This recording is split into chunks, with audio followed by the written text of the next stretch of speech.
Magandang araw mga kabarangay. Sa ngayon po ay magluluto tayo ng balinsyana. Ang balinsyana po ay isa sa mga paborito ng mga Ilonggo. So lalo na ngayon undas, magluluto tayo para meron tayo panghanda.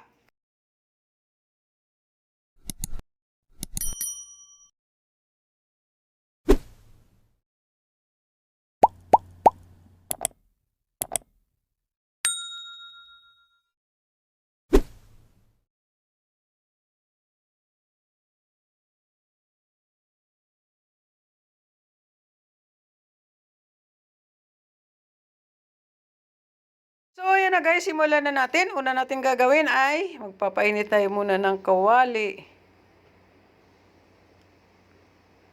Pag mainit ng kawali, ilagay na natin ang butter. Yung iba po, vegetable oil ang nilalagay nila o anong uri ng mantika or star margarine pwede rin. Pero sa atin, butter ang nilagay natin. So, ayan na, ilagay na po natin ang ating bawang. Haluin lang kasi medyo sunog na po. At isusunod na po natin ang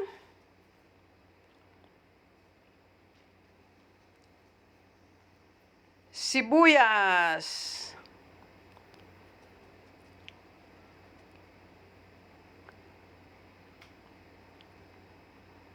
So, ayan na po yung sibuyas natin. Pagpasensya nyo na lang po kasi naghahawak tayo ng kamera, naghawak pa ng sandok. So, ayan na rin ang atin na bell paper. Dalawang kulay po yan. Green at saka red. Para maganda ang combination. So, isusunod na natin ang ating chickens. Cube slice na chicken po. Mas mainam po yung sa hita. Ako gusto ko hita. Yung iba gusto pitso. Pero ako hita ko. So, ayan. Hahaluin na natin. Ang bango na guys. Dahil po ang nagpapabango dito ay ang butter.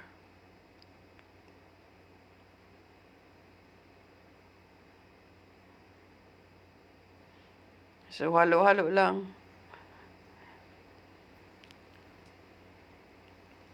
Tulad ng iba, sinasabi, mekos-mekos lang. So, atin na pong tatakpan. At pakuluin natin mabuti. So, bubuksan na po natin. Ayan po, kumukulo na. Halo naman uli para hindi dumikit. So, iba talaga guys pag butter ang gagamitin mo kasi mabango siya. Pero nasa sa inyo lang po kung anong gusto nyong gagamitin. So, itatakpan natin ulit. Bubuksan ka agad. So, ayan po. Tuyo na po siya. So, mainam guys na igigisa natin mabuti hanggang magmamantika po yung ating manok. Ibig sabihin, pag lumabas na mantika ng ating manok, ibig sabihin, wala na pong duguin sa loob. So, na-fry na todo yung laman nun. Mga kabarangay, maglalagay naman po tayo ng tubig. Ang tubig natin ay 5 baso ito lahat. Pero ang 2 baso lang muna ang unahin natin para pampakulo lang ating chicken. Pampalambot lang po sa chicken natin. So, ang natitirang 3 baso ay mamaya natin ihalo naman sa bigas.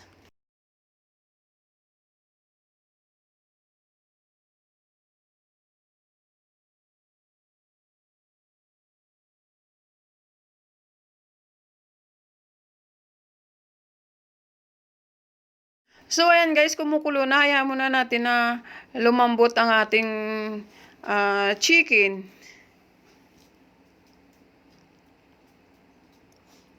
Pakuluin natin ng todo para sigurado na malambot ng ating chicken.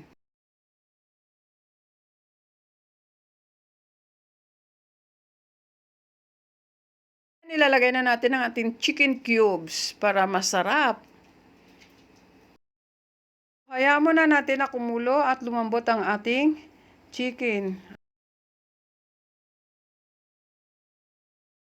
Guys, chicken ang ginamit ko. Pwede rin siya kung pork. Kung gusto nyong pork, pwede rin po kayo maglagay ng pork.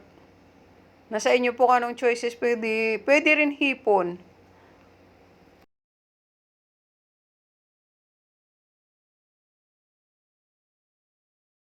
Ilalagay na natin ang ating atay. So, ang atay natin ay napakuluan na yan kanina. At isabay na natin ang green peas.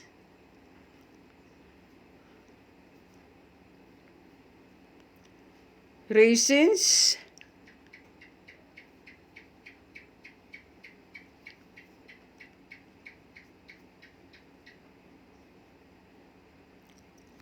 Mekos-mekos uli. Halo-halo lang konti. Para maghalo din ang ating sahog dyan. So, titikman muna natin. Unang tikim.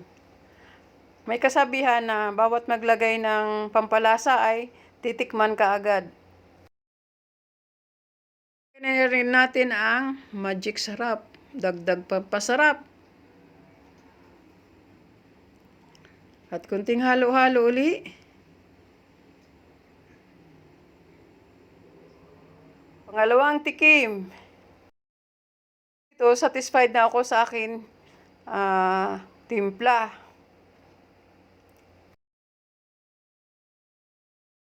Dahil malambot ng ating karne o chicken, ilalagay na natin ang bigas. So, unti-unti lang natin muna ilalagay yan.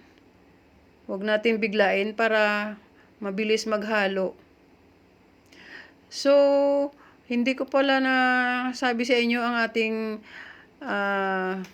malagkit ay 1 kilot kalahati. At nakababad na po siya sa turmeric powder. Kaya nagiging dilaw siya.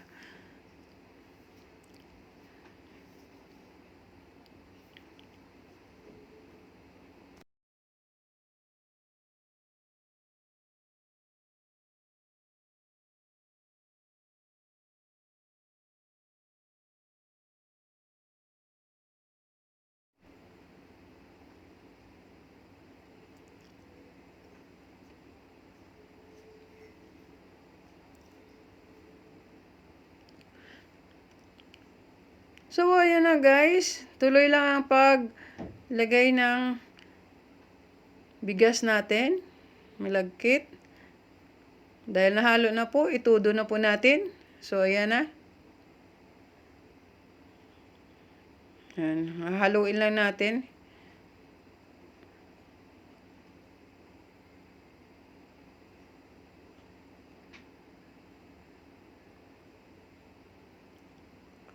So, dito, ilalagay na natin ang natira nating 3 baso na tubig. Para tuluyan na maluto ang ating Balenciana! Yehey!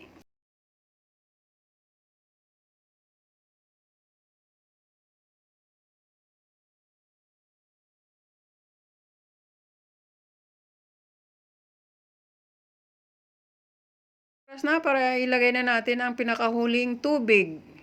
Ito yung 3 basong tubig.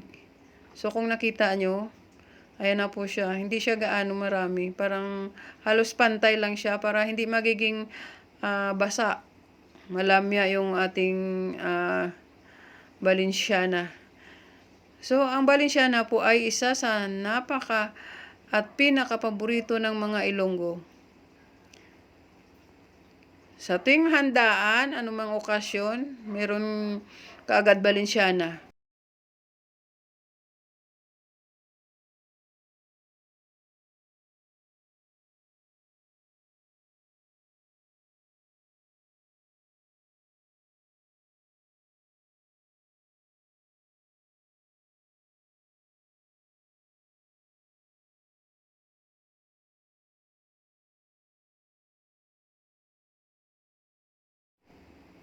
So, ayun na nga. Malapit na maluto yung ating Balenciana. So, tatakpan natin ng dahon ng saging.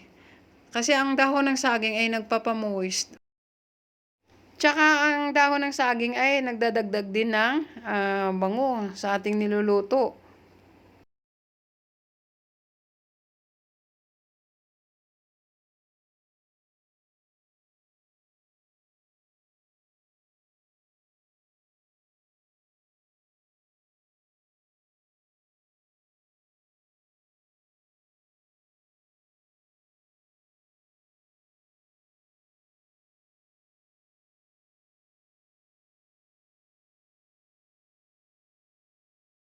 So, ayun na po, atin muna tatakpan at hayaan muna natin na mainin.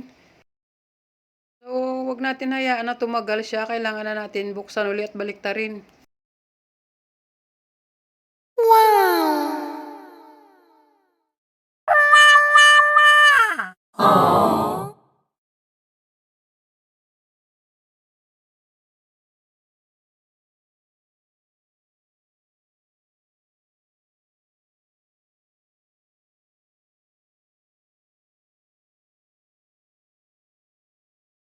So, ayan na guys, malapit na po siya maluto. Kaya ilalagay na natin ang natira nating butter. Ayan, para lalong masarap. Maganda ang texture ng ating Balenciana kapag may butter. Pwede rin po kayo maglagay ng star margarine. Margarine pwede rin po. Pero ako ay napupusuan ko lang na butter. Pareho lang din po naman sila.